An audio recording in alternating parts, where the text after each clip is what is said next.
buka majlis dengan ulu kita.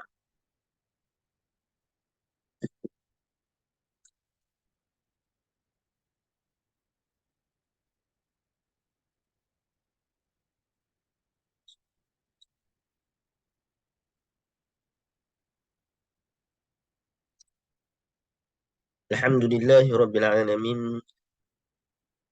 Wassalatu wassalamu ala ashrafil anbiya wal mursalin wa ala alihi wa sahbihi ajma'in. Rabbi shrah li sadri wa yassir li amri wahlul 'uqdatam min lisani yafqahu qawli. Rabbi zidna ilma warzuqna fahma amma ba'd. Tuhan muslimin muslimat yang dirahmati Allah Subhanahu wa taala. Alhamdulillah. Pertama dan selamanya kita merafakkan setinggi kesyukuran kita kehadap Allah Subhanahu wa taala kerana dengan limpah kurnianya pada pagi ini dapat kita bersama temu dalam siri seterusnya berkaitan dengan tadabbur surah Yasin. Di surah Yasin ini adalah surah yang istimewa bagi kita khususnya masyarakat di Nusantara. Mudah-mudahan apa yang telah kita pelajari dan apa yang bakal kita pelajari memberi manfaat, pengetahuan ilmu, seterusnya meningkatkan dari sudut keimanan kita dan melahirkan amal yang saleh ketika mana kita membaca dan berhayati surah ini insya-Allah.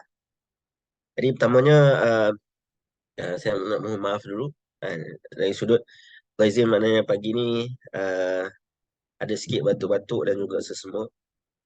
Saya takut mungkin terganggu ketika mana sesi kelas kita nanti. Saya mohon maaf. Jadi mudah-mudahan Allah Subhanahu Wa Taala mudahkan kita insya-Allah. Baik. Jadi untuk pagi ini insya-Allah kita akan sambung perbincangan kita daripada surah Yasin daripada ayat yang ke-28. Pada pertemuan yang lalu telah kita bahaskan berkaitan satu kisah yang terdapat di dalam surah Yasin. Kisah yang kedua ataupun rentetan daripada kisah yang pertama, iaitulah kisah seorang lelaki yang mana dia datang daripada hujung kota.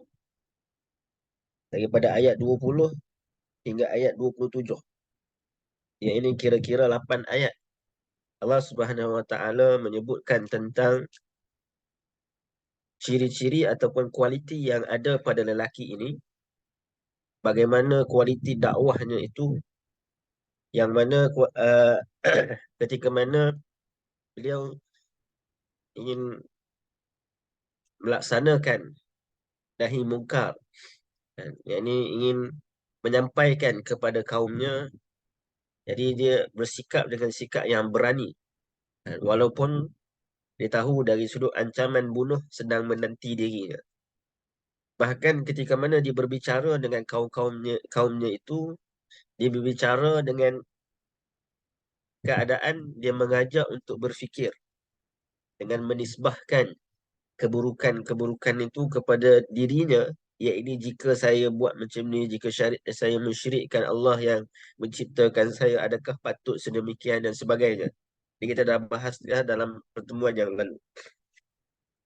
Dan kita juga menyebutkan tentang pengakhiran yang berlaku kepada lelaki ini adalah beliau dibunuh.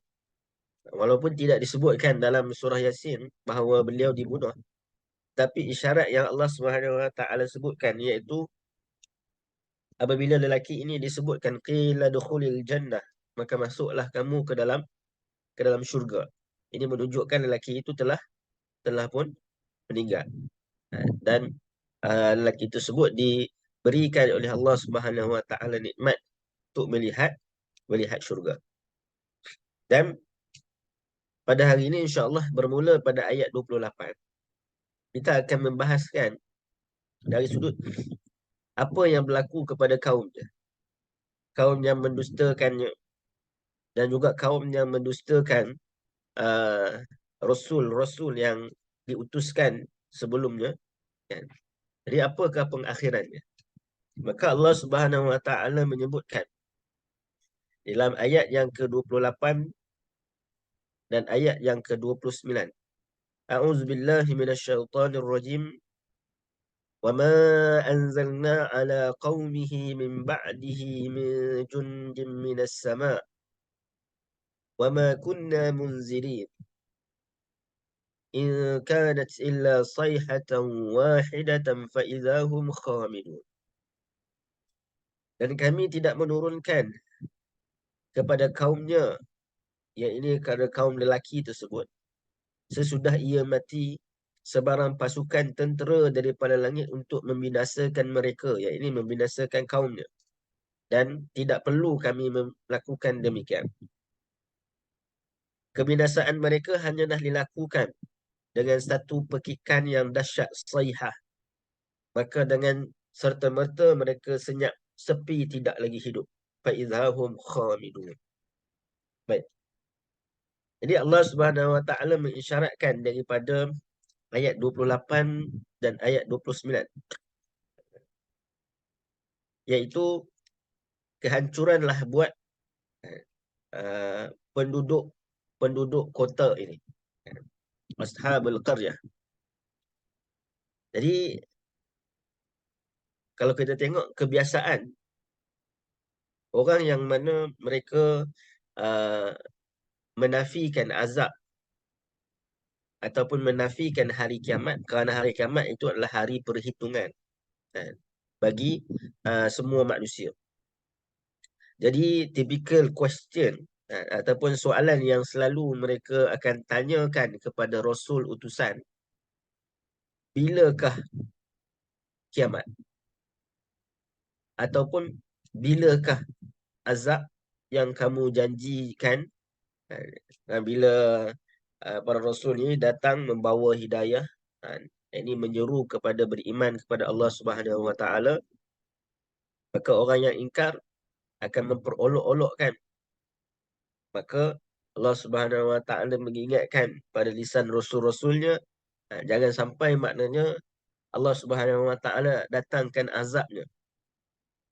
Maka mereka orang yang tidak beriman ini memperolokkan sekali lagi, tanya, bilakah azab yang kamu katakan itu, bila-bila? Seolah-olah sindir dalam masa yang sama mencabar. Ya, ini bilakah yang dikatakan azab itu akan menimpa mereka? Baik. Jadi kita tengok kebiasaan orang yang menafikan kebenaran. Apabila disebutkan tentang azab kepada mereka, mereka akan mempersoalkan mana azabnya, ataupun biasa azab ni didatangkan dengan tentera. Maknanya kalau mereka mempunyai kekuatan yang hebat, mereka kata, mana kata telah dekat kehancuran kami, bagaimana kami akan dihancurkan? Mana kekuatan-kekuatan kamu, alat-alat kamu, kecanggihan alatan kamu mana? Maka Allah Subhanahu wa taala sebut, wa ma anzalna ala qaumihi min ba'dihi min jundin minas sama. Allah Subhanahu wa taala menyatakan bahawa jika Allah Subhanahu wa taala berkehendakkan, yang pertama kerana kemurkaannya, yang kedua kerana nak menyatakan penghinaan kepada orang yang menafikan kebenaran tentang azab tersebut, maka Allah Subhanahu wa taala seakan menjawab, Allah tak perlu pun menghantar segerombolan tentera-tentera jika Allah Subhanahu wa taala menginginkan sesuatu kaum itu musnah. Jadi ini keyakinan, ini keimanan yang perlu kita letakkan pada diri kita. Dalam keadaan mungkin apa yang kita lihat berlaku di Palestin sekarang ini, seakan-akan mereka ini bersendirian. Negara-negara yang dekat dengan mereka pun maknanya tidak begitu membantu dari sudut apa yang telah berlaku sepanjang peperangan ini. Tapi kita yakin bahawa keyakinan mereka itu teguh dengan Allah Subhanahu wa taala, kerana Allah Subhanahu wa taala menjanjikan, kalau Allah Subhanahu wa taala berkehendakkan, Allah Subhanahu Wa Taala tidak pun perlu menurunkan tentera-tentera. Yang dimaksudkan dengan tentera-tentera di sini, ada yang menyatakan maknanya malaikat-malaikatnya, ataupun orang-orang yang Allah Subhanahu Wa Taala pilih untuk membantu kaum muslimin. Tetapi jika Allah berkehendakkan, Allah Subhanahu Wa Taala sendiri, makna boleh menghancurkan. Jadi bila Allah Subhanahu Wa Taala sendiri melaksanakan ataupun menghancurkan sesuatu kaum, maka dia membawa makna penghinaan yang besar kepada kaum tersebut kerana kesombongan mereka. Yang kedua, kerana nak menunjukkan bahawa kemurkaan Allah Subhanahu Wa Taala di atas perbuatan mereka, dan nak menggambarkan tentang kuasa Allah Subhanahu Wa Taala mengatasi segala-galanya, mengatasi dari sudut kecanggihan alat yang kamu ada, kehebatan tentera yang terlatih dan sebagainya. Maka bila datangnya bantuan Allah Subhanahu Wa Taala, bila datangnya amrullah, maka tidak perlu, Allah Subhanahu Wa Taala tidak memerlukan sesiapa pun ataupun apa pun untuk membinasakan manusia yang ingkar dan sombong. Jadi kita tengok apa sebab Allah Subhanahu Wa Taala menghancurkan penduduk ni. Kerana terbunuhnya lelaki tersebut. Jadi nak sebutkan, bila ada lagi orang yang beriman di satu tempat, maka Allah Subhanahu Wa Taala akan memberikan peluang kepada tempat tersebut supaya mereka bertaubat. Kalau kita tengok, sepatutnya bila 3 orang Rasul yang diutuskan ke tempat tersebut, jadi ketika mana mereka ini telah diberi ancaman untuk dibunuh, bahkan ada kemungkinan mereka telah pun dibunuh, maka pada waktu tu telah dekat azab Allah Subhanahu Wa Taala. Kerana para anbiya, para rasul ini, mereka adalah pendinding daripada azab Allah Subhanahu Wa Taala sampai kepada kaumnya. Dalam Quran, Allah Subhanahu Wa Taala sebut, "Wa ma kunna mu'azzibina hatta nab'atha rasula." Kami tidak akan mengazab sesuatu kaum melainkan kami hantar terlebih dahulu rasul mereka. Jadi rasul ini dengan maksud orang yang mana menyampaikan kebenaran kepada mereka. Jadi apabila para rasul yang menyampaikan kebenaran tersebut telah dibunuh, maka sebab itu datanglah kehancuran Allah Subhanahu Wa Taala kepada mereka. Cumanya kita tengok dalam surah Yasin ni, selepas 3 orang rasul itu telah diancam, Allah Subhanahu Wa Taala terus tidak terus maknanya menghancurkan mereka. Sebab apa? Sebab ada orang yang memikul tanggungjawab rasul tadi, iaitu untuk menyampaikan kebenaran, menyampaikan peringatan. Maknanya di sini, wa ma kunna mu'azzibina hatta nab'atha rasula. Tidaklah kami mengazab kecuali dan kami hantar terlebih dahulu rasul pemberi peringatan. Rasul di sini bukan bermakna rasul dari sudut istilah. Maknanya rasul yang kita faham yang menerima wahyu. Tapi rasul di sini adalah rasul iaitu pemberi peringatan. Maka kalau satu kampung, sebuah bandar, satu tempat yang kesemuanya mereka tidak beriman, kalau yang beriman tak bersekongkol dengan kejahatan pun, kalau yang beriman tetapi yang bersekongkol dengan kejahatan, maka tetap Allah Subhanahu Wa Taala mendatangkan azab. Jadi lelaki ni maknanya seolah-olah dengan adanya lelaki ini tadi, Allah Subhanahu Wa Taala tangguhkan azab kepada kaum ini. Tetapi ketika mana dia terbunuh, maka tidak ada lagi orang yang mana beriman, maka Allah Subhanahu Wa Taala menghancurkan uh, penduduk Ashabul Qaryah tu. Baik. Jadi dalam kalau kita balik kepada melihat ayat ni dalam konteks Nabi SAW, maknanya ketika mana ia diturunkan, Allah Subhanahu Wa Taala tidak pernah maknanya menurunkan tentera kepada orang musyrikin.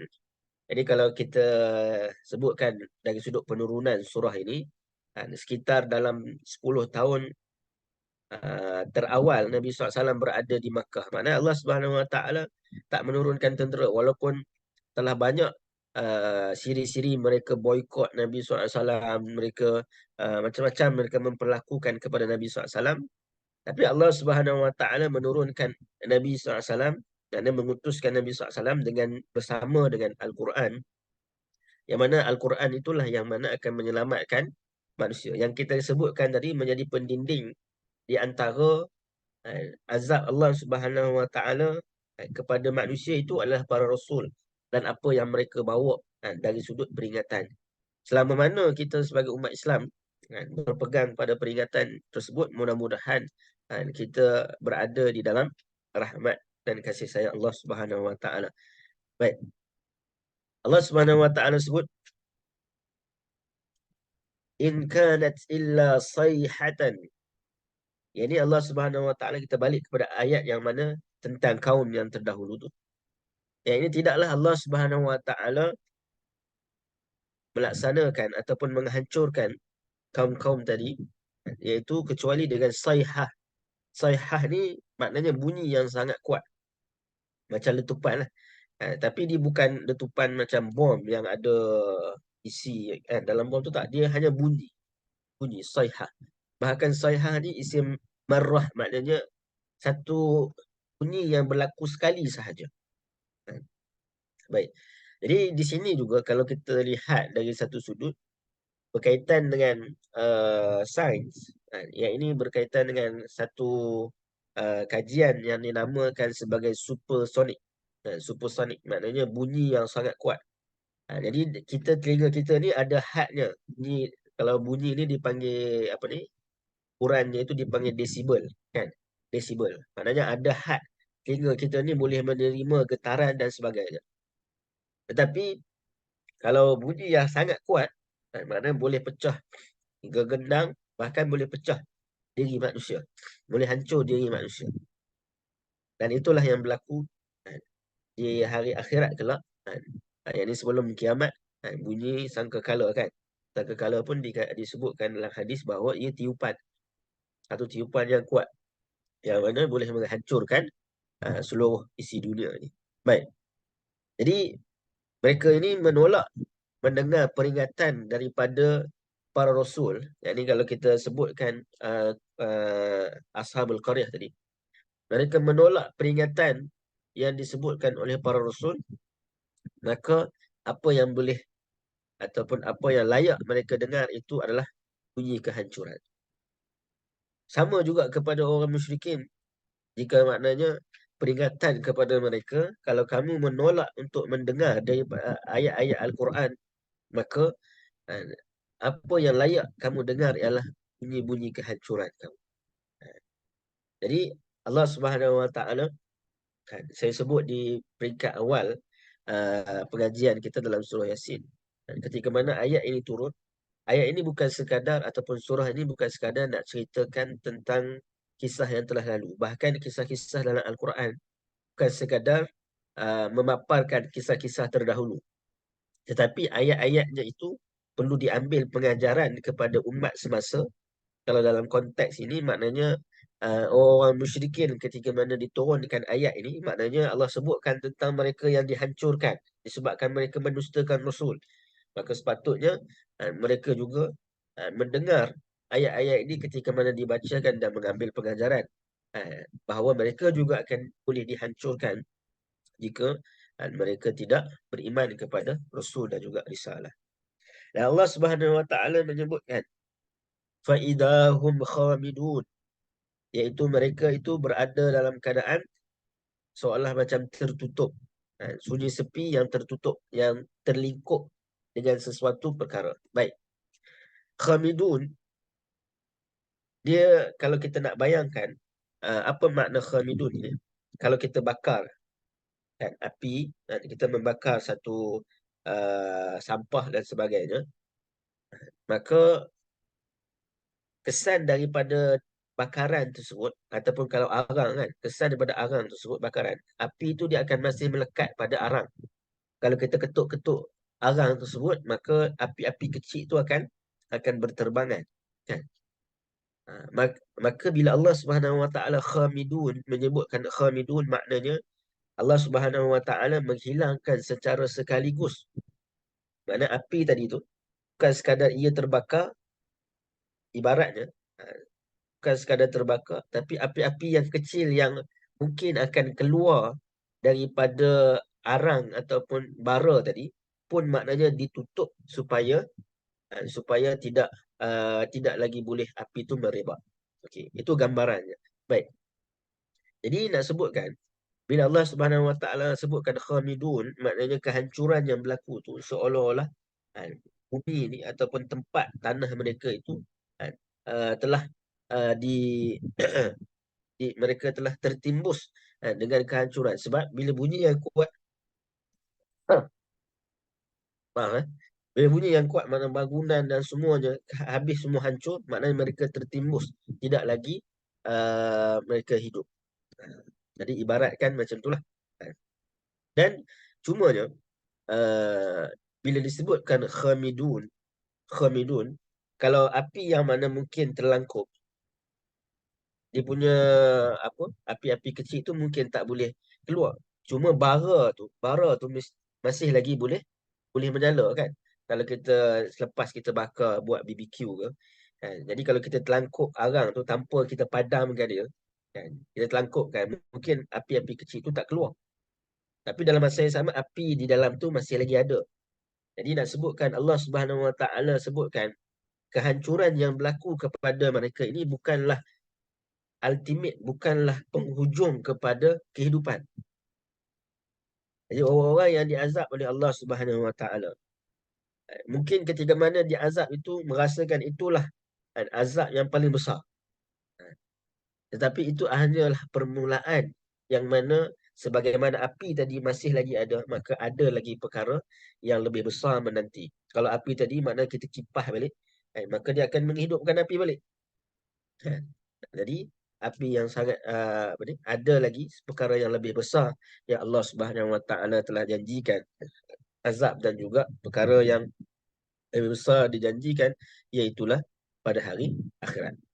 Saya ulang, bila Allah Subhanahu Wa Taala sebut fa idzahum khamidun, yakni bunyi yang kuat itu telah menghancurkan tempat-tempat mereka, bangunan-bangunan mereka, hinggakan mereka ni khamidun, berada dalam keadaan tertimbus.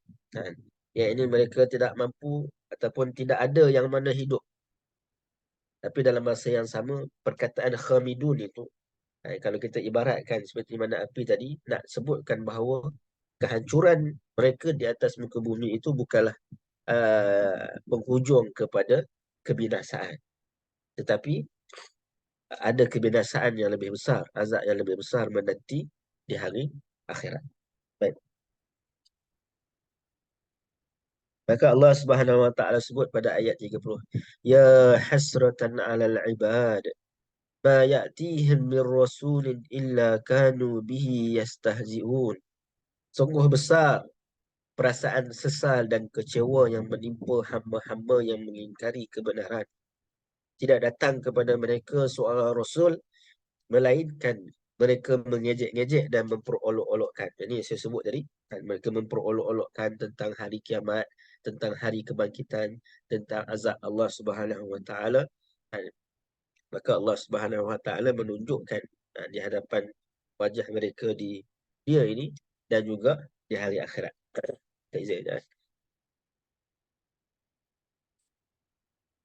Baik. Bila Allah Subhanahu Wa Taala menyebutkan ya hasratan 'alal ibad. Ini ayat ni, ya ini adalah panggilan. Panggilan. Hasratan ini adalah satu uh, kekecewaan, penyesalan. Mana seolah Allah Subhanahu Wa Taala sebut betapa besarnya lah kan, penyesalan, kekecewaan yang menimpa hamba-hamba.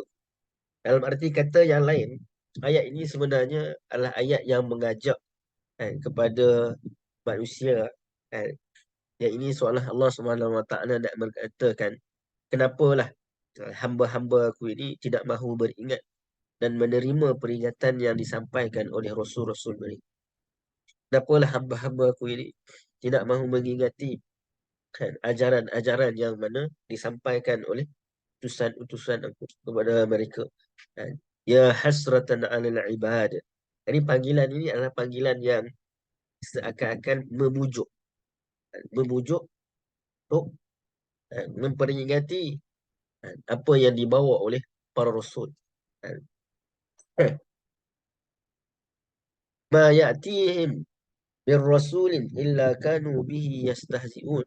Yang mana mereka akan mengalami sebesar-besar penyesalan disebabkan keangkuhan diri mereka di akhirat kelak. Jadi ini peringatan bukan sekadar kepada orang yang tidak beriman, tapi peringatan juga kepada kita. Bagaimana kita bersungguh dalam berpegang dengan peringatan yang disampaikan oleh Al-Quran. Bagaimana kita bersungguh dari sudut uh, ajaran yang disampaikan daripada Al-Quran. Kerana manusia di hari akhirat nanti tidak ada seorang manusia melainkan dia akan rasa menyesal. Cuma penyesalannya itu hanya berlaku sama ada besar penyesalannya ataupun kecil penyesalannya. Bagaimana penyesalan yang kecil? Padahal kalau dia beriman pun, kalau dia beriman, setelah dia nampak dari sudut apa yang Allah uh, janjikan ganjaran kepadanya kerana keimanannya, dia akan kata kepada dirinya, rugilah dulu tak lebih banyak amalan. Ini lebih banyak ganjaran yang boleh dapat. Mungkin lebih tinggi dari sudut kedudukan syurganya. Maka ada juga penyesalan. Tetapi sekurang-kurangnya penyesalan yang kecil ini boleh lagi maknanya seseorang itu mendapat kenikmatan, mendapat kebahagiaan.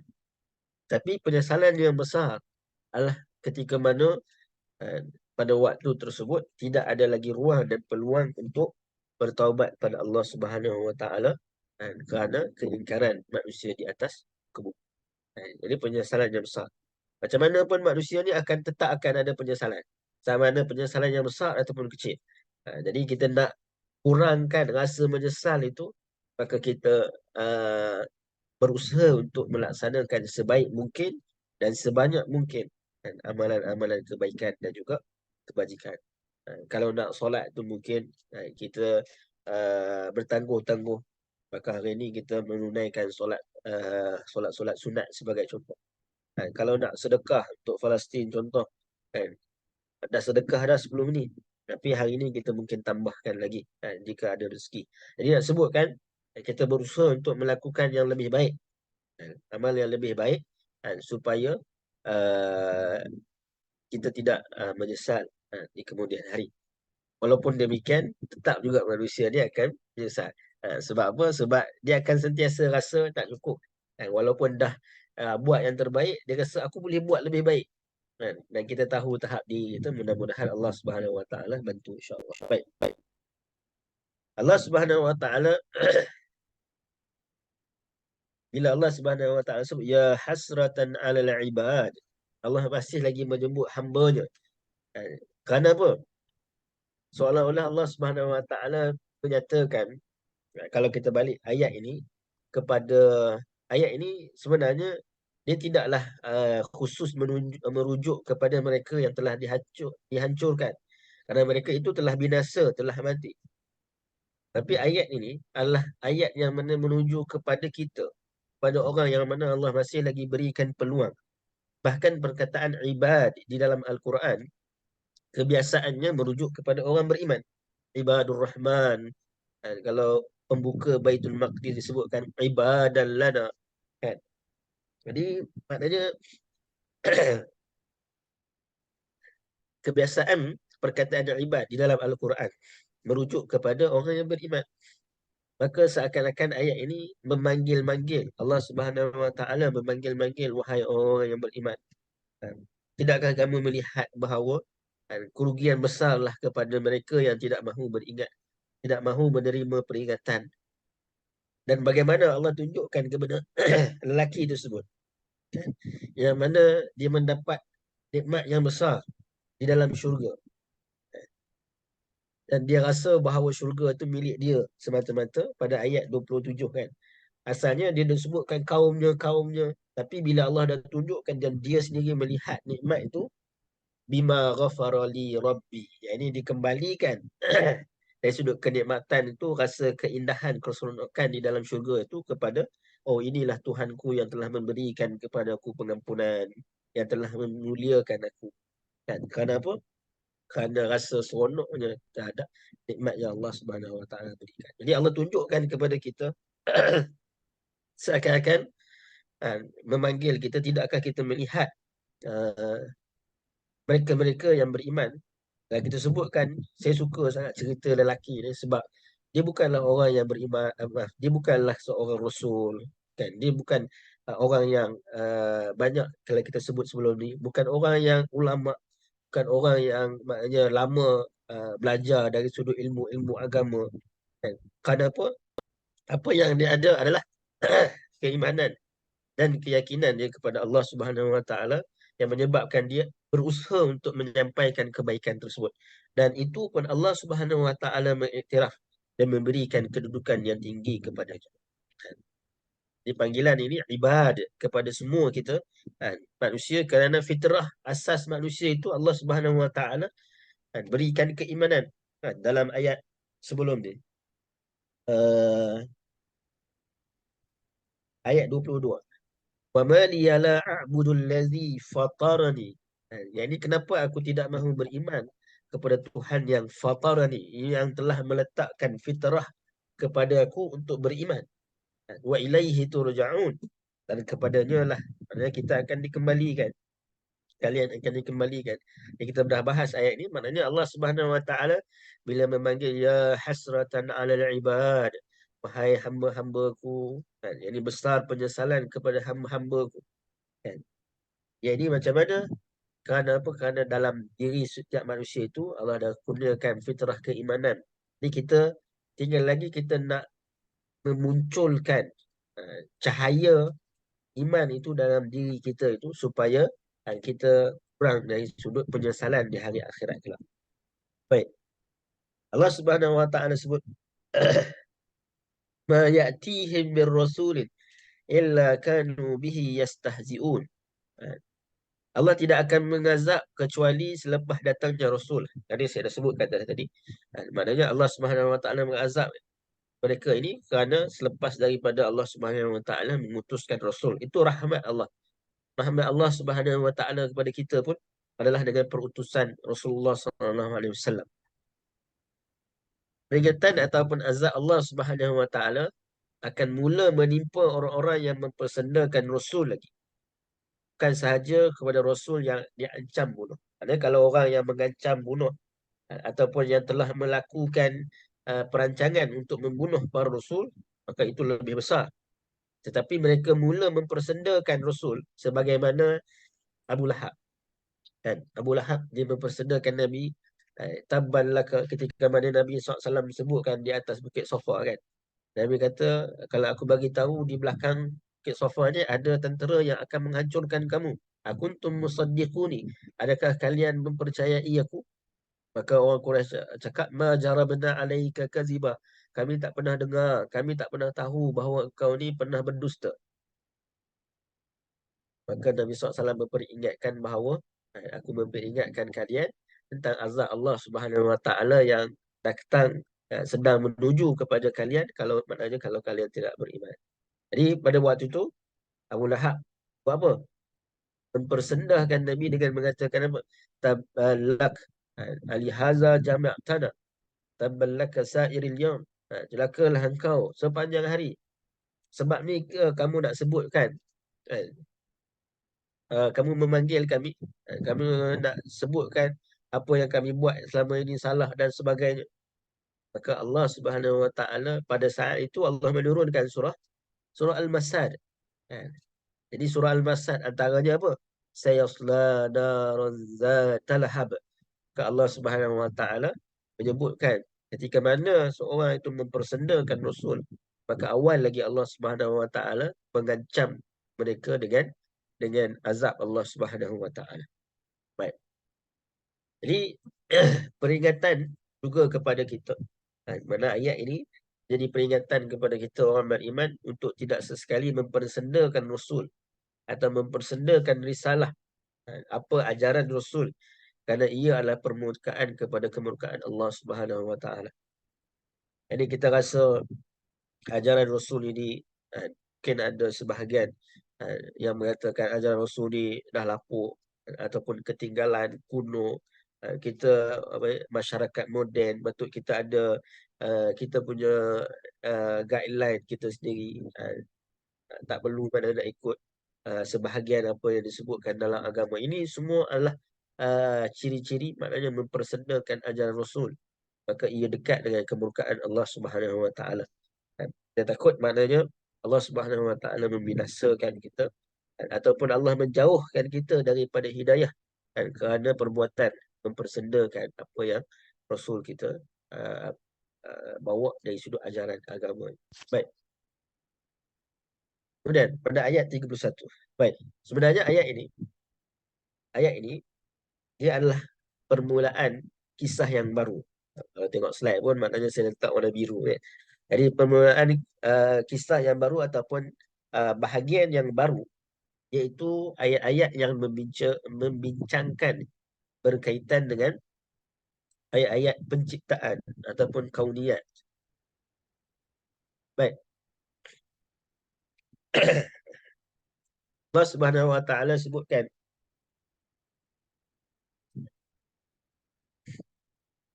Alam jarau kam ahlakna qablahum minal quruni annahum ilaihim la yarji'un wa in kullun lamma jami'un ladaina muhdarun. Ayat ni belum ni. Ayat 33. Wa ayatul lahum. Ayat ini penutup kepada kisah Muhammad, kisah lelaki tadi. Lelaki pemuda hujung kota. Baik, Allah Subhanahu Wa Taala sebut, tidakkah mereka mengetahui berapa banyak umat yang telah kami binasakan sebelum mereka? Umat yang telah kami binasakan itu kembali lagi kepada mereka, bahkan kembali kepada kami untuk menerima balasan. Dan tidak ada satu makhluk pun melainkan dihimpunkan ke tempat perbicaraan. Perbicaraan kami semuanya di bawah hadir untuk menerima balasan. Baik.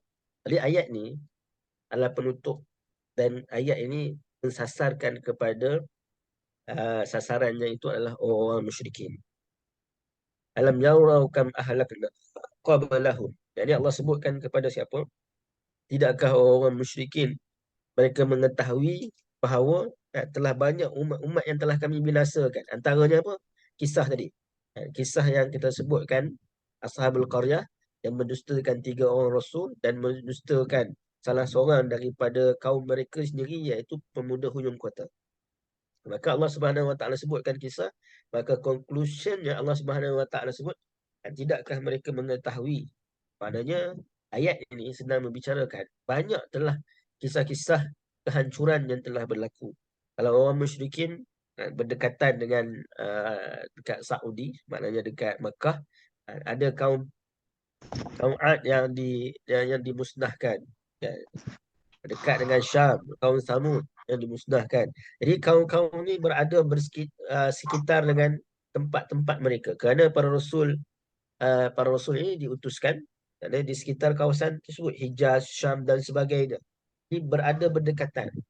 Tidakkah mereka mengetahui, bahkan sebenarnya mereka telah mengetahui, telah banyak umat-umat yang telah kami binasakan sebelum mereka, tetapi mereka tetap tidak beriman di atas kesombongan mereka. Annahum ilaihim la yarji'un. Ini kenapa seseorang itu tidak mempercayai ataupun seorang itu sukar untuk beriman walaupun telah disampaikan berita cerita tentang kehancuran umat-umat yang terdahulu, kerana merasakan bahawa setiap daripada kita ini tidak kembali ataupun mereka tidak kembali kepada Allah Subhanahu Wa Taala. Jadi sebab itu keimanan kepada hari akhirat adalah satu keimanan yang besar, yang mana seringkali dalam hadis Nabi SAW menyebutkan, nak singkatkan daripada 6 rukun iman itu, nak singkatkan perlu menyebutkan 2 rukun iman yang menjadi tonggak, iaitu man kana yu'minu billahi wal yaumil akhir. Bukan bermakna beriman dua ni yang ni tolak, tidak. Tapi nak sebutkan daripada 6 nak diringkaskan kepada iman kepada 6 itu perlu menyebutkan dua tiang utamanya yang di permulaan dan pengakhirannya. Man kana yu'minu billahi wal yawmil akhir. Kenapa? Kerana ini adalah tonggak. Jadi hari ini apabila kalau orang beriman pun dia mengimani tentang adanya hari akhirat, maka dia tak kisah dari sudut apa yang berlaku pada diri dia di atas. Dan kita tengok apa yang berlaku pada sahabat-sahabat kita di Palestin.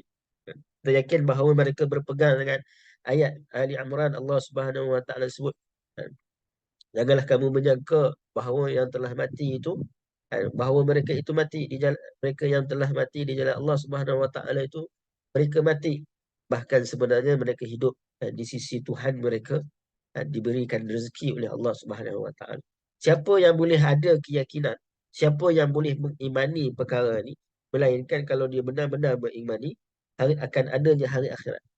Jadi sama juga orang yang mana tidak mengikuti hidayah, tidak mengikuti peringatan pun, adalah kerana asasnya tidak beriman kepada hari akhirat. Jadi boleh melakukan kezaliman kepada manusia, boleh maknanya uh, ambil hak orang lain dan sebagainya. Kerana apa? Kerana tidak yakin dan tidak mengimani akan adanya hari akhirat yang Allah Subhanahu Wa Taala akan membalas sekecil-kecil perkara pun yang dilakukan di atas manusia di atas muka. Maka sebab itu Allah jelaskan annahum ilaihim la yarji'un, dan adakah mereka rasa bahawa mereka ini tidak akan dikembalikan. Maka ayat 32 Allah Subhanahu Wa Taala sebut, ini nak menafikan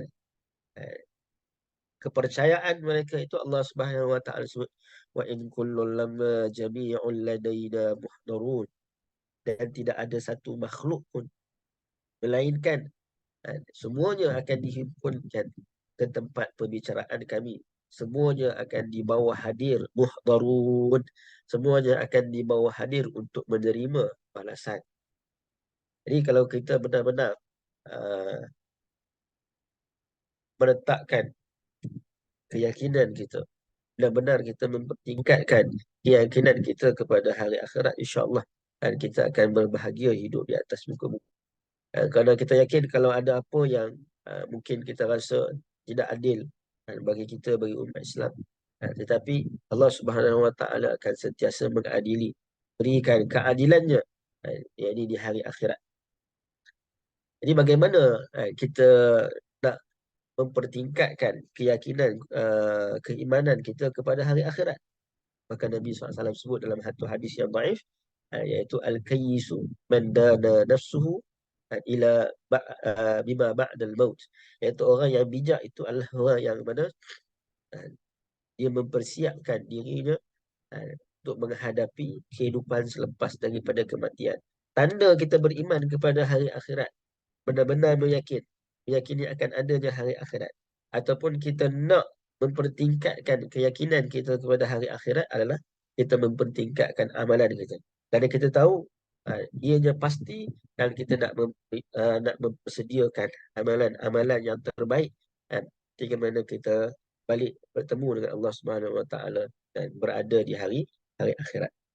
Baik. Jadi itu kesudahan cerita daripada cerita Ashabul Qaryah tadi. Allah Subhanahu Wa Taala simpulkan dengan adanya hari kiamat, bagaimana mereka yang telah dimusnahkan. Jadi kesemuanya itu adalah sebagai peringatan kepada kita yang masih baik. Kemudian ayat 33. Baik. Ayat 33. Ayat 33 ini adalah ayat yang menceritakan tentang penciptaan. Ya, saya izin sekejap. Bismillah.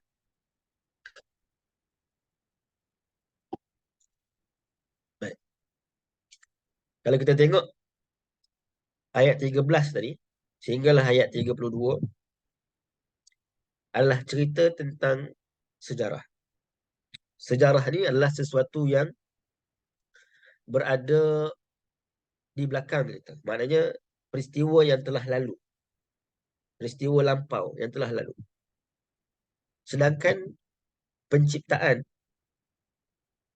apa yang Allah Subhanahu Wa Taala ciptakan, langit dan bumi dan sebagainya, maka ia adalah perkara yang berada di hadapan kita.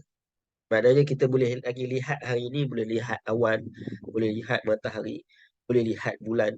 Sebagaimana orang yang terdahulu melihat nikmat yang sama. Baik. Kenapa saya sebutkan benda ni? Kalau kita balik kepada ayat yang ke-9. Ini nak sebutkan bagaimana mukadimah itu dia mencorak susunan ayat-ayat Al-Quran. Ayat yang ke-9 Allah Subhanahu Wa Taala sebut waja'alna min baini aydihim saddan wa min khalfihim saddan fa'aghshaynahum fahum la yubsirun. وجعلنا من بين أيديهم سدا ومن خلفهم سدا فأغشيناهم فهم لا يبصرون. Di ayat 9 ni saya telah bincangkan. Allah Subhanahu Wa Taala sedang menyebutkan bagaimana pintu-pintu hidayah kepada manusia itu bagaimana, daripada arah mana. Yang pertama, min baini aidihim saddan, yakni di hadapan mereka. Penghalang. Ayat ini sedang membicarakan, ayat 9 ini sedang membicarakan tentang orang musyrikin yang mana mereka tidak mahu menerima hidayah, tidak mahu menerima peringatan daripada wahyu. Jadi peringatan itu dia datang bukan sekadar melalui ayat Al-Quran yang turun. Ayat Al-Quran yang turun itu Allah isyaratnya fa'aghshaynahum. Maknanya fa'aghshaynahum ni apa? Mereka ambil baju mereka ni, mereka tutup, tutup kepala, maknanya tutup bahagian atas mereka ni daripada menerima sesuatu hidayah daripada atas, iaitu daripada Al-Quran. Ini perbuatan mereka itu zahir, tapi isyaratnya maknanya mereka menutup diri mereka untuk menerima peringatan yang paling besar yang datang daripada atas, iaitu datang daripada Allah Subhanahu Wa Taala, turunnya Al-Quran. Jadi ada lagi dua pintu yang mana selain daripada Al-Quran. Ada orang yang mana akan masuk Islam setelah maknanya dia baca sejarah. Ada orang yang masuk Islam kerana apa? Kerana dia melihat nikmat ataupun penciptaan masa kini, yang ada penemuan-penemuan yang terkini. Contoh saya sebutkan, ada orang yang mana mengkaji tentang jasad Firaun. Nama beliau adalah Dr. Murais Bukail. Dia mengkaji tentang jasad Firaun, dan beliau fikirkan macam mana Firaun ni boleh timbul, kan? Dalam keadaan maknanya semua tentera-tentera je yang lain tenggelam.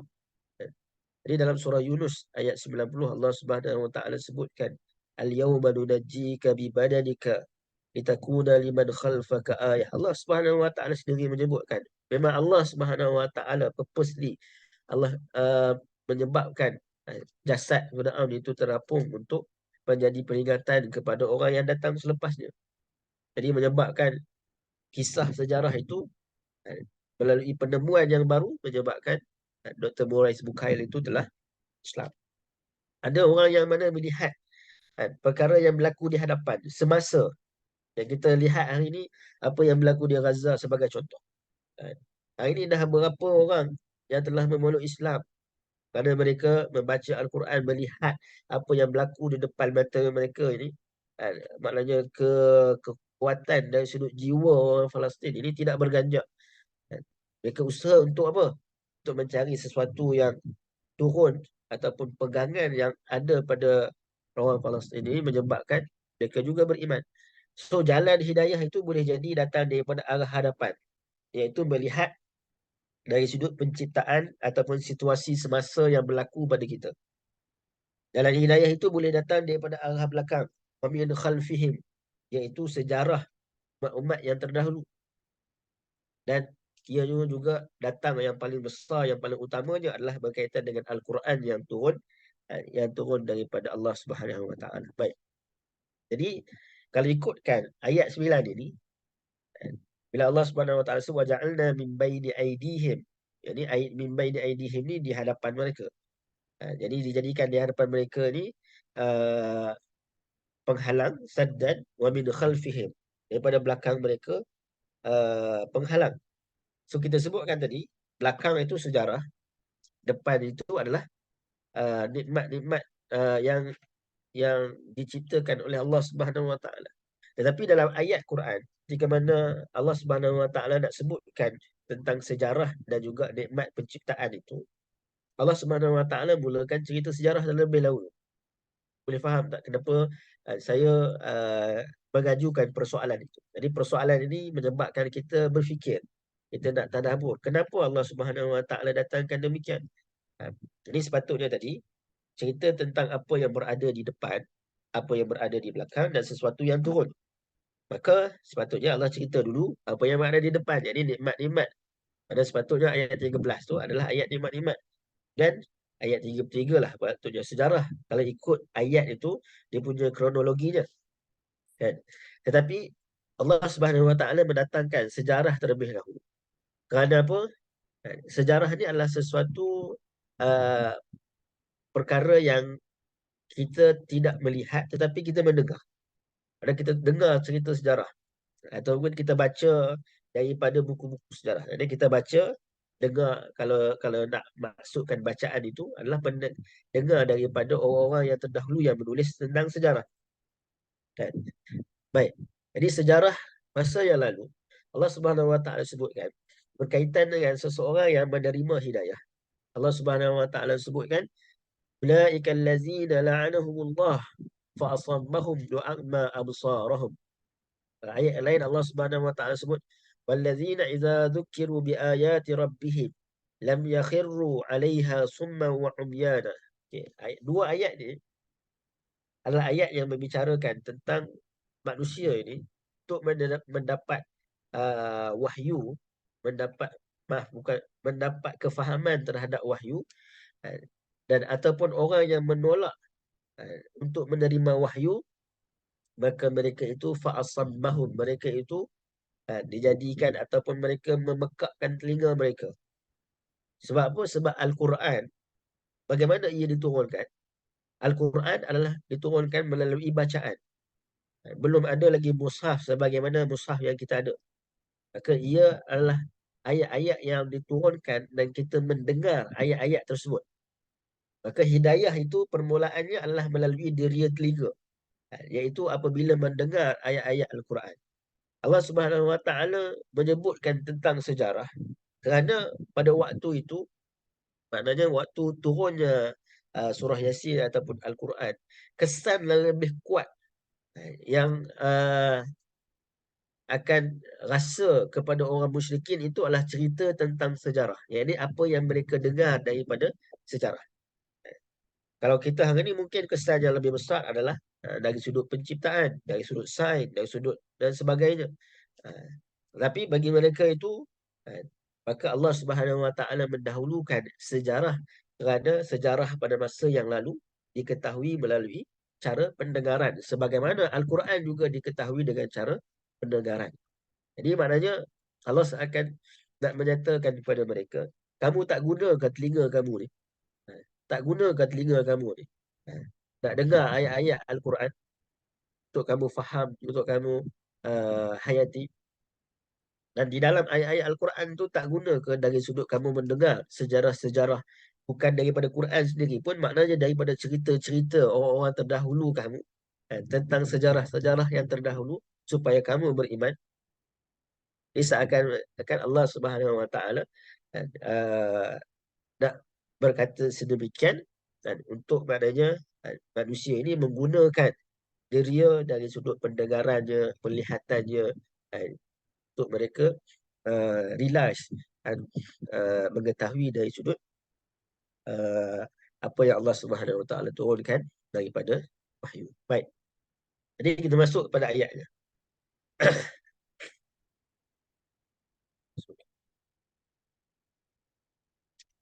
Saya mohon izin 1 minit.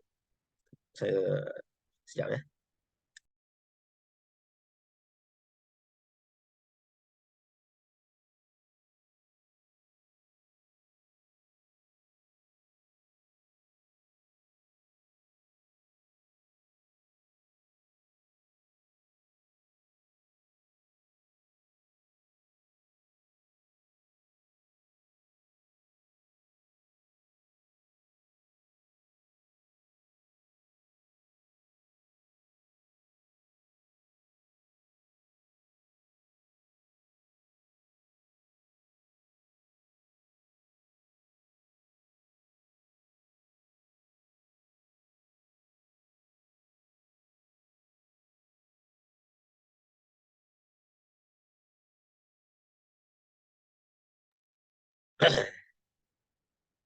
Bismillah.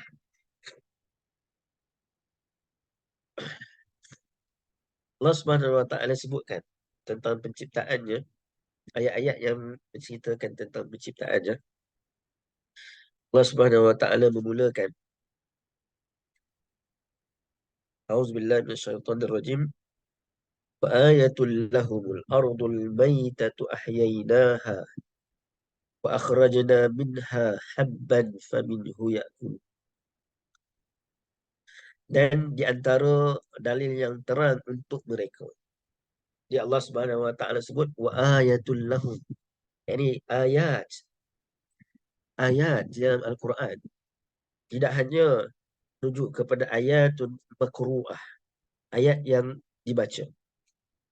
Jadi hidayah ni kadang-kadang dia datang melalui ayatun manzurah.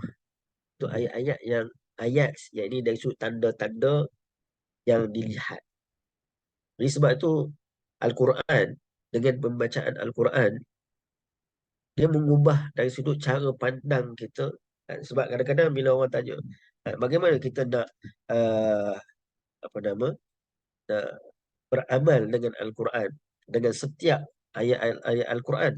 Kerana tidak setiap ayat Al-Quran yang mana uh, menghasilkan action. Mana kita perlu buat ini, perlu buat itu, perlu buat ini. Tidak. Kadang-kadang ayat Al-Quran itu datang untuk membetulkan ataupun membuka ufuk cara pandang kita terhadap sesuatu. Contohnya dalam ayat ini, Allah Subhanahu Wa Taala sebutkan bagaimana kita memandang mungkin kebun kita, tanaman kita, mungkin ramai daripada apa nama yang join pada kita pagi ni, mungkin dah ada yang pencen ataupun ada yang suri rumah kan.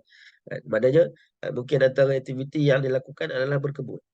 Jadi hari-hari kita berkebun, kita siram pokok kita melihat apa nama pokok yang tumbuh. Hari-hari kita melihat matahari, hari-hari kita melihat bulan kan. Jadi bagaimana Al-Quran menceritakan kepada kita, sepatutnya kita nampak apa daripada penciptaan tu. Adakah kita hanya nampak, oh cantik pokok cili aku, dan dia boleh masak sedap. Adakah hanya kita nampak, oh matahari hari ni apa ni terang menderang, alhamdulillah boleh buat aktiviti tak hujan. Adakah hanya kita melihat, oh cantiknya bulan mengambang, cahaya yang menyinari. Jadi bagaimana Quran itu mengubah cara pandang. Jadi kadang-kadang cara pandang itulah yang diubah oleh Al-Quran. Yang membentuk amalnya itu adalah mengubah cara pandang. Baik. Jadi wa ayatul lahum, ayat. Ini adalah dalil peringatan dan juga dalil pembuktian yang mana manusia boleh dapati dengan melihat. Bahkan Allah Subhanahu Wa Taala sebut kejadian apa yang berada di langit dan di bumi ini adalah khususkan lahun kepada mereka, diberikan kepada mereka. Dalam suratul Baqarah Allah Subhanahu wa taala sebut, dialah yakni Allah Subhanahu wa taala yang menciptakan apa yang ada di langit dan juga di bumi. Kan? Semuanya untuk manusia, untuk berkhidmat kepada manusia ataupun menjadi bukti dalil kepada manusia tentang kewujudan Allah Subhanahu wa taala, kebesaran Allah Subhanahu wa taala. Dan dalil yang terang untuk mereka memahami kekuasaan dan kemurahan hati kami, iaitulah bumi yang telah mati. Kami hidupkan dia, serta kami keluarkan daripada biji-bijiannya. Maka daripada biji-bijian itu mereka makan. Jadi ayat ini sangat memberi kesan daripada kita melihat, kalau sehari tengah hari kita nak makan, dan di atas pinggan kita adanya nasi, adanya lauk pauk, adanya sayuran. Allah Subhanahu Wa Taala suruh kita melihat dari sudut apa yang kita makan itu, daripada mana hasilnya. Yang mana Allah Subhanahu Wa Taala yang mana menghidupkan daripada situ, maknanya padi boleh ditanam. Daripada situ maknanya sayur-sayuran boleh juga ditanam, yang ada diberi makan kepada binatang-binatang ternak. Daripada asalnya biji-bijian yang Allah Subhanahu Wa Taala letakkan di atas muka bumi dan diturunkan hujan ke atasnya itu, maka daripada situlah maknanya mulanya chain dari sudut pemakanan manusia. Baik,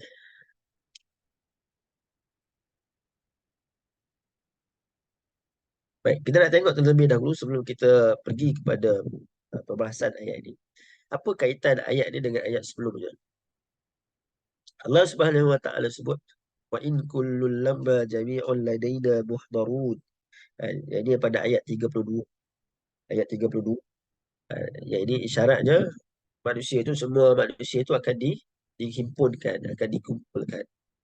Jadi isyarat kepada hari kebangkitan yang menunjukkan bahawa ia pasti berlaku walaupun kalau ada maknanya manusia yang mengingkarinya. Pada hari kebangkitan pasti akan berlaku. Dan kami akan pasti mengumpulkan manusia muhdarun. Wa ayatul lahumul ardul maitatu ahyayna. Maka datang ayat ini pula untuk menunjukkan adanya kebangkitan. Bagaimana menunjukkan adanya kebangkitan? Dan ianya tetap akan berlaku walaupun uh, manusia tidak berusaha kepadanya. Okey, baik. Saya bagi contoh. Ada tanaman yang tumbuh kerana manusia usahakan, kan? Ada tanaman yang tumbuh kerana manusia usahakan. Maknanya kita apa ni, gali tanah, kita yang letak biji benih, kita yang siram dan sebagainya.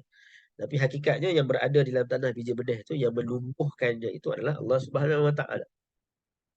Dan di sana, di kawasan hutan, di sana yang tidak ada manusia, siapa yang mana menumbuhkan tanaman-tanaman yang pelbagai, kan? Jadi nak sebutkan ada perkara uh, yang mana dari sudut bagaimana tumbuh-tumbuhan ini wujud. Ada dari sudut usaha daripada manusia atas izin Allah. Ada yang mana bukan daripada usaha manusia. Jadi nak sebutkan berkaitan dengan hari kebangkitan. Ada orang yang percaya ataupun ada orang yang memilih tidak mahu percaya. Maka ia tetap juga akan berlaku. Maknanya kalau kita tidak buat tanaman sendiri pun, Allah Subhanahu Wa Taala tetap menghidupkan tanaman. Jadi itu maksudnya. Dia sebutkan bagaimana tanaman itu boleh memberi isyarat kepada hari kebangkitan. Kalau kita tengok pokok kita, saat ini kita nak pergi siram, macam mana pokok ni mengingatkan kita kepada hari kebangkitan? Iaitu asalnya pokok dia berada pada tanah, tanah yang ataupun tanah yang mati, maknanya tidak menghidupkan.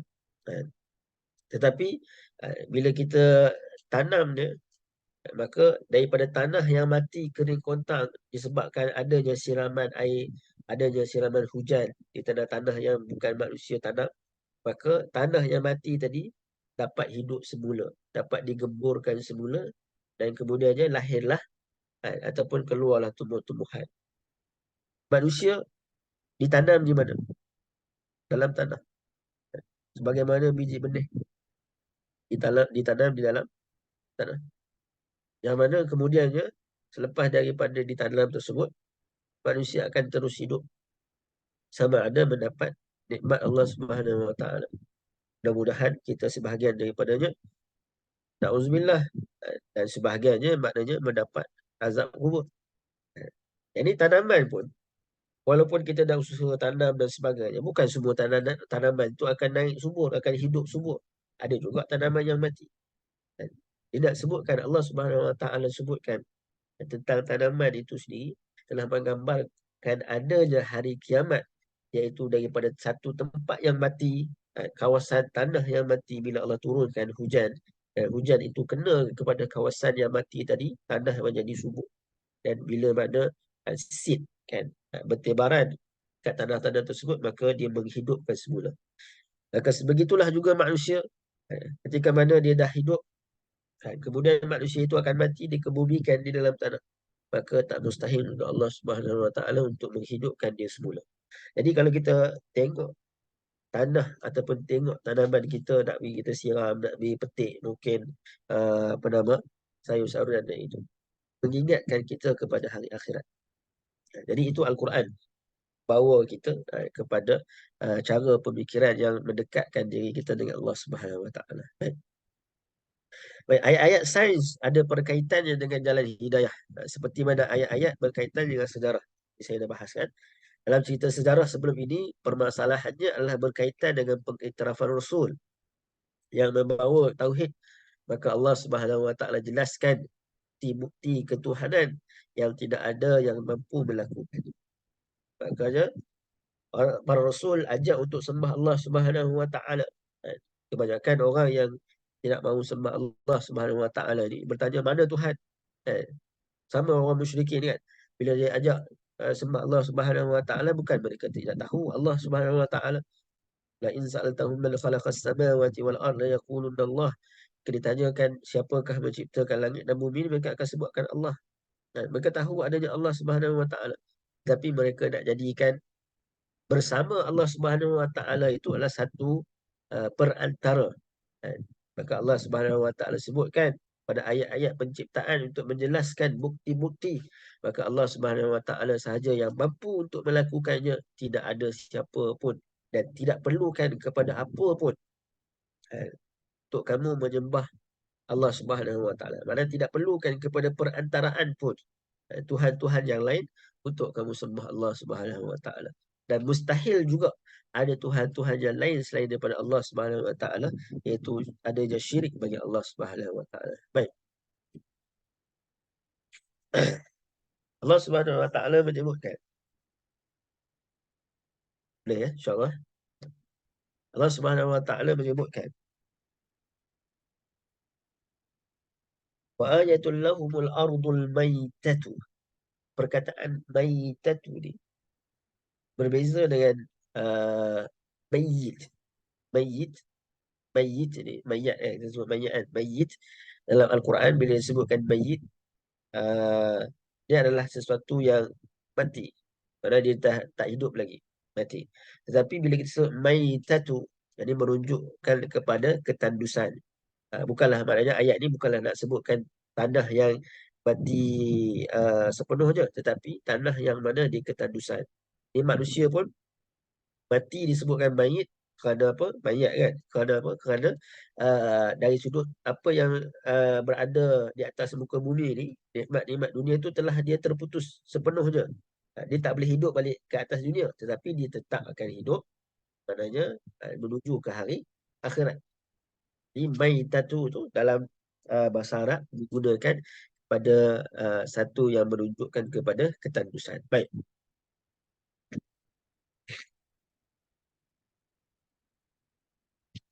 Okey. Jadi kita tengok sedikit dari sudut sains di sebalik proses maknanya menghidupkan bumi. Bila Allah Subhanahu Wa Taala sebut Allah menghidupkan bumi kan, ahyainaha wa akhrajna minha habban faminhu ya'kulun.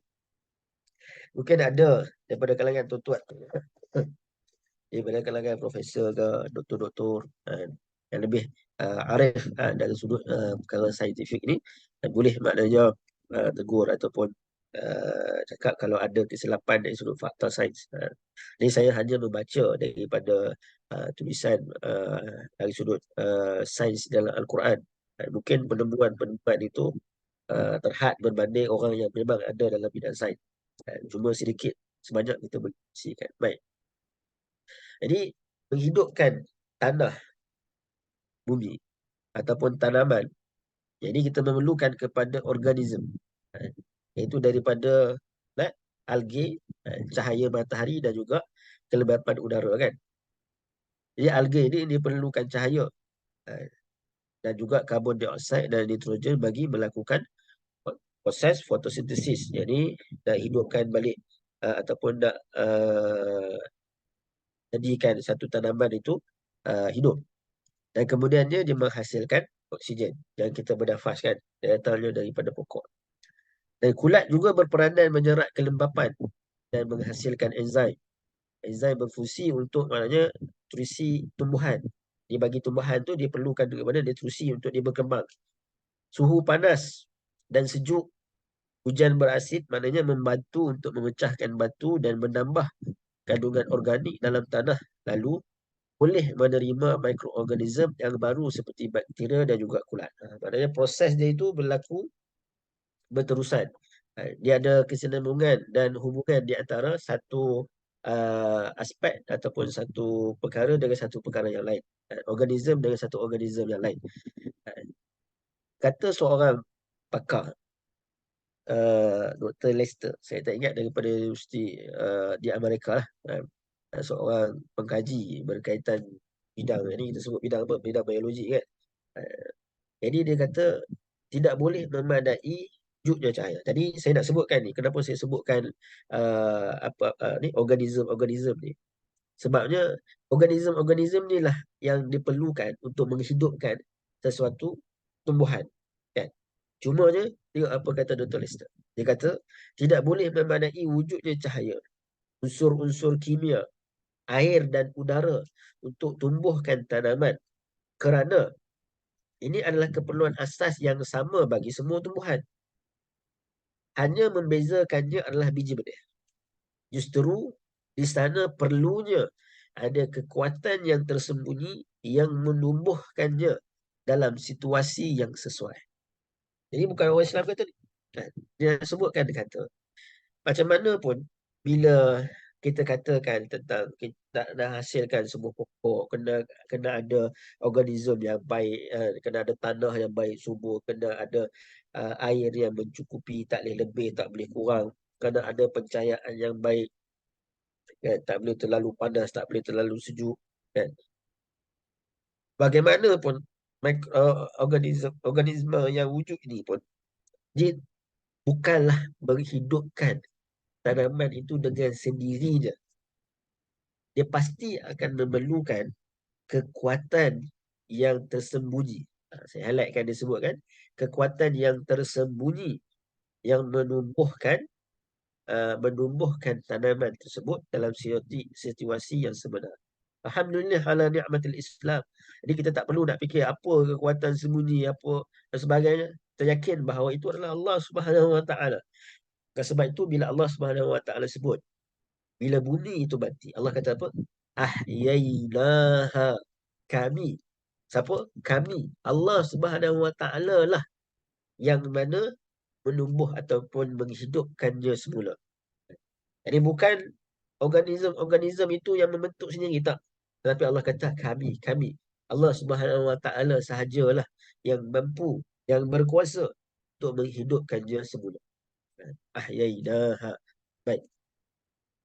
Jadi kalau kita tengok hubungan manusia, tanah dan juga bumi. Manusia ini terkait dengan tanah dalam firman Allah Subhanahu Wa Taala, wallahu khalaqakum min turab.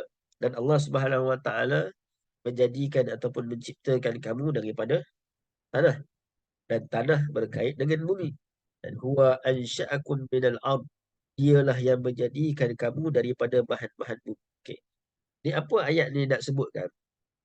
Ayat ini, kedua-dua ayat ni nak sebutkan adalah bila Allah Subhanahu Wa Taala sebut Allah menciptakan ataupun Allah menghidupkan sesuatu yang ada di dalam bumi, yakni tumbuh-tumbuhan, fa'ahyainaha, kami yang matikan.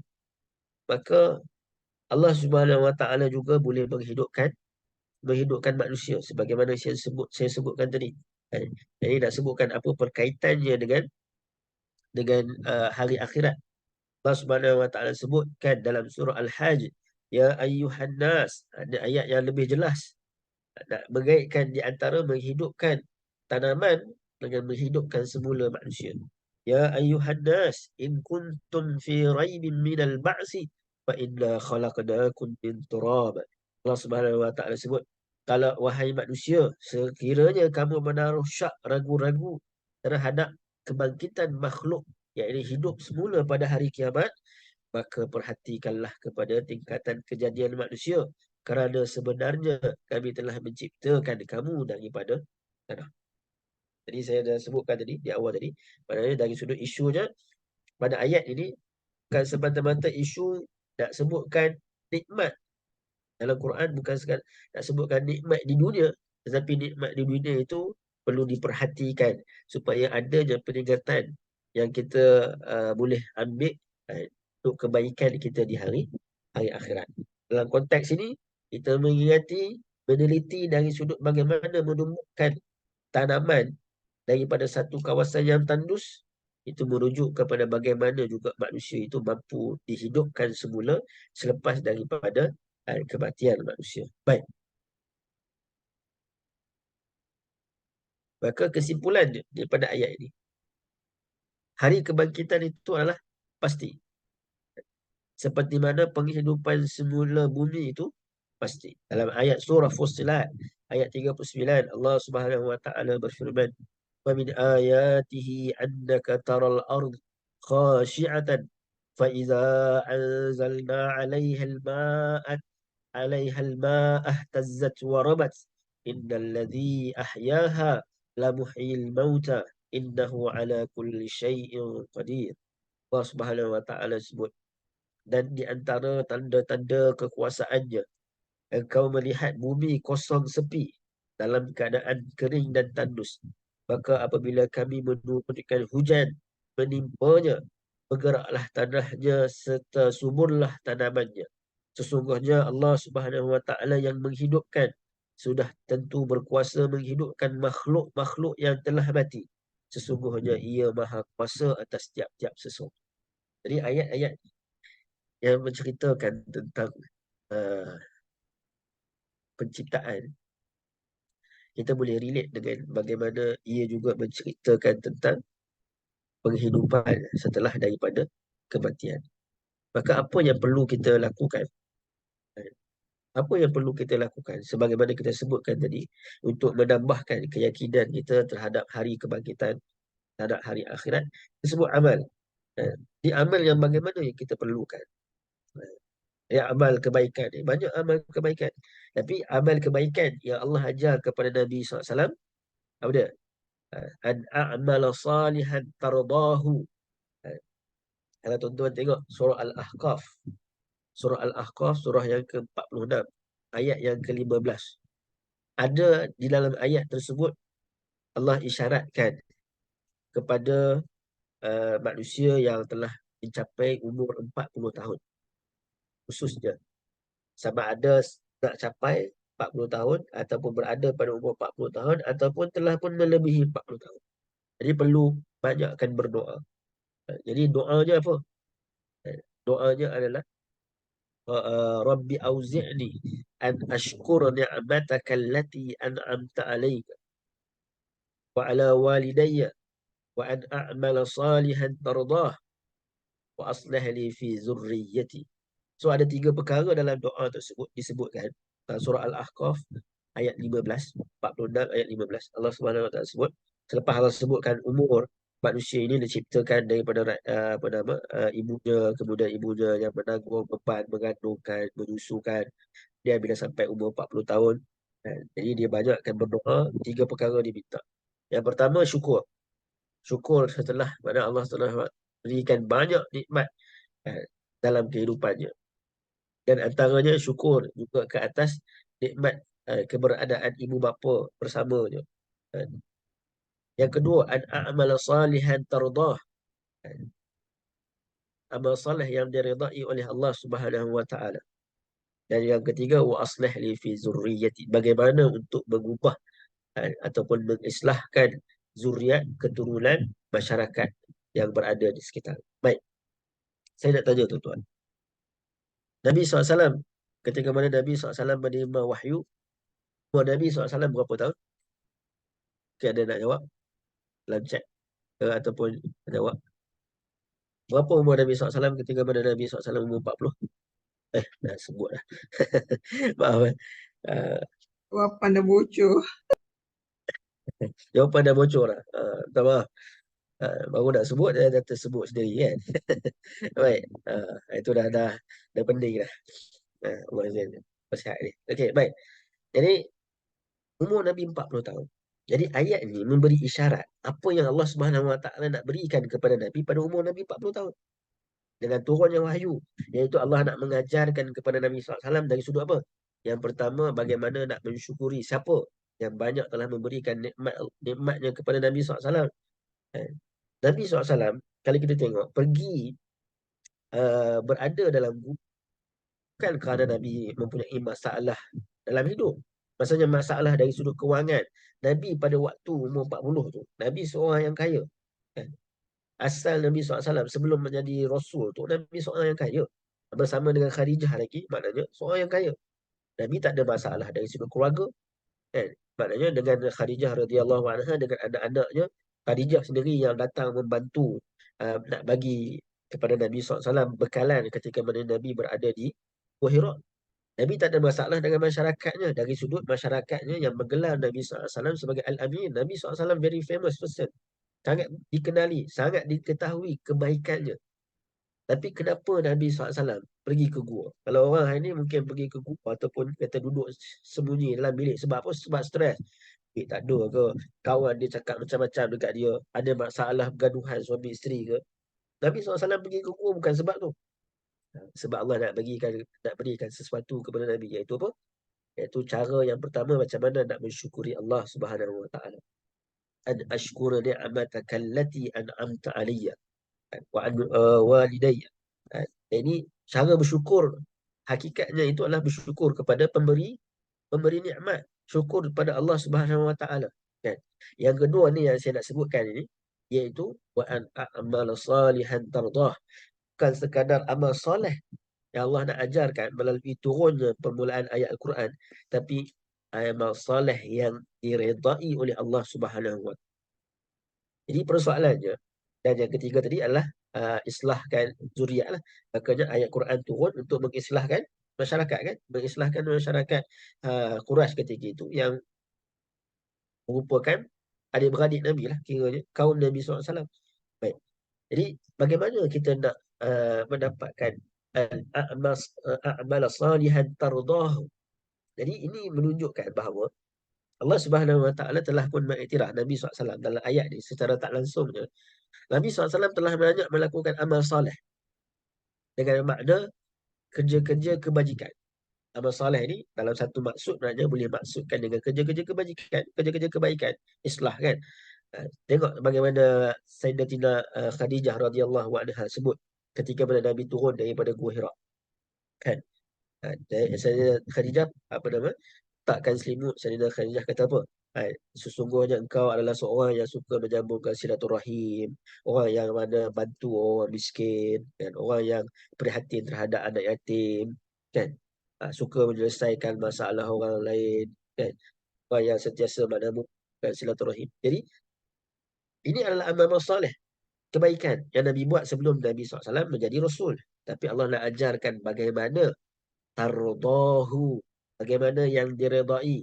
Maka yang diredai itu istilah yang bertepatan dengan syarak dan ikhlas kerana Allah Subhanahu Wa Taala. Jadi bagaimana kita nak menjadikan amal soleh kita ini mendapat redha Allah Subhanahu Wa Taala adalah dengan kita melaksanakan satu amal soleh itu berpandukan dengan apa yang Allah Subhanahu Wa Taala sebutkan dalam Al-Quran, yang dicontohkan kepada Nabi daripada Nabi SAW dari sudut amal solehnya, yang dilaksanakan oleh para sahabat yang mengikutinya, yang diceritakan kepada kita oleh ulama-ulama kita. Maknanya amal soleh itu kita baca daripada apa yang ulama-ulama kita tuliskan, yang betul. Kemudian ulama itu menceritakan tentang apa yang sahabat ikut daripada apa yang Nabi SAW buat. Dan apa yang Nabi SAW buat itu sebenarnya ada landasannya dari sudut syarak. Baik. Jadi kalau kita tengok balik kepada ayat kita tadi, penutupnya, iaitu berkaitan dengan uh, uh, tanah yang tandus kemudiannya disiram, kan. Jadi satu uh, view yang kita nampak pada kejadian tersebut adalah kita melihat kepada adanya hari akhirat, adanya hari kebangkitan. Dalam masa yang sama, view tersebut, yakni keadaan kita melihat tanah yang kembali subur itu, juga boleh maknanya diibaratkan kepada hati manusia yang telah mati. Hati manusia yang telah mati. Jadi bagaimana ataupun hati manusia yang maknanya belum mendapat cahaya. Kalau kita sebutkan Nabi SAW, sudah tentulah maknanya hati Nabi SAW tidaklah mati, kan. Maknanya Nabi SAW telah pun melakukan perkara-perkara kebajikan. Tapi bagaimana hati Nabi SAW itu nak dihidupkan dengan cahaya iman yang disebutkan, maka turunnya Al-Quran. Maka menghidupkan hati tersebut, menghidupkan hati kita ini adalah melalui sesuatu yang turun. Tetapi bukan hujan sebagaimana hujan yang turun di atas muka bumi dan kemudiannya menghidupkan. Tapi yang turun oleh Allah Subhanahu Wa Taala itu adalah ayat-ayat Al-Quran. Kan? Sebab tu uh, bila kita baca tentang ayat yang penurunan Al-Quran, Allah kata apa? Syahrul Ramadan allazi unzila fihi al-Quran. Pada bulan Ramadan. Jadi sahabat disebutkan bukan Ramadan ni, kita tahu ini musim panas. Musim panas biasanya Ramadan. Sebab tu Ramadan tu maksudnya panas. Ramadan ni maknanya tersangat panas. Jadi bila tersangat panas ni, kalau kita pun di Malaysia ni tersangat panas, taklah panas sampai macam kat Saudi, kat negara-negara yang ada 4 musim kan. Tapi rasa panas kita tu, apa yang paling kita perlukan adalah hujan. Kan? Air yang turun, nak bagi apa ni, kalau tar kan panas kan, orang buat apa? Orang sembuh air kan, bagi dia tahu sikit. Jadi bila panas, apa yang kita perlukan adalah air hujan yang turun supaya akan cool down sikit tanah-tanah dalam masa yang sama dengan turunnya air hujan, kan, boleh dibekalkan untuk minum kan. Tapi Allah sebutkan apa yang turun? Syahrul Ramadan allazi unzila fihi al-Quran. Di Al-Quran itu diibaratkan sebagaimana hujan, yang mana ketika mana ia turun ayat-ayatnya itu hidupkan hati-hati yang telah mati. Di manusia juga dihidupkan semula dengan makanan rutin harian yang kita sebutkan habban faminhu ya'kulun kan. Nikmat dunia ni umpama keasyikan memakan buah-buahan, tetapi ingat jangan lupa buah dan biji yang perlu manusia hati-hati. Okey, baik. Ini menarik. Saya minta masa sikit lagi, 3 minit. Jadi Allah Subhanahu Wa Taala sebutkan apa? Allah kata ayat 33, wa ayatul lahumul ardul maitatu ahyaynaha wa akhrajna minha habban. Ini kami keluarkan daripadanya habban, biji, biji benih. Baik. Salah satu tafsiran, tak silap saya, Syarawi menyatakan ketika mana kita makan biji, contoh kita seronok, kata buah yang seronok kita makan buah durian kan. Nikmat makan buah durian, nikmat makan, Allah sedapnya kalau kena musangking ke apa kan. Sedapnya nikmat. Tapi kena ingat, nikmat makan tu dalam tu ada biji durian, jangan telan pula. Jadi seolah-olah kan keasyikan kita terhadap dunia ini kan, iaitu kita makan. Itulah kata Quran yang mengubah cara pandang kita kan. Sagi berhenti tepi jalan nak beli durian kan. Makan nikmat tu asyik kan. Sembang dengan suami, Allah seronok yang makan durian ni, tapi ingat dalam tu ada biji. Begitulah kehidupan dunia kan. Jadi kita seronok dengan kenikmatan dunia itu tak ada masalah. Allah jadikan kepada kita memang untuk jadi khalifah, untuk memakmurkan dunia ini. Silakan. Tapi jangan lupa adanya biji yang boleh menyebabkan kamu sakit ataupun boleh menyebabkan kematian. Ini menyebabkan kehancuran. Maka adanya biji itu adalah ibaratnya kita ingat adanya hari akhirat.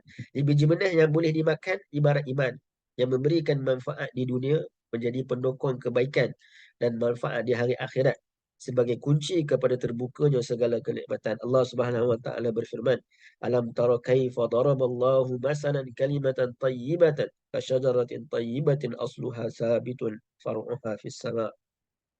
Tidakkah engkau melihat Muhammad bagaimana Allah mengemukakan satu perbandingan, iaitu kalimah yang baik adalah sebagai sebatang pohon yang baik yang pangkalnya akar tetap teguh dan cabang pucuknya menjulang ke langit. Maka Allah Subhanahu Wa Taala sebutkan biji benih yang baik tadi, ketika mana kalau kita maksudkan dengan iman, dia disirami dengan penghayatan terhadap Al-Quran, ke biji benih itu akan menumbuhkan kebaikan-kebaikan yang banyak dalam kehidupan kita. Itu sebab tu tak ada istilah kan, orang yang kata luaran nampak jahat tapi hati dalam dia baik, tak ada. Segala apa yang berada dalam hatinya itu, dia akan dicerminkan melalui apa yang terzahir, akhlak kita, pakaian kita dan sebagainya.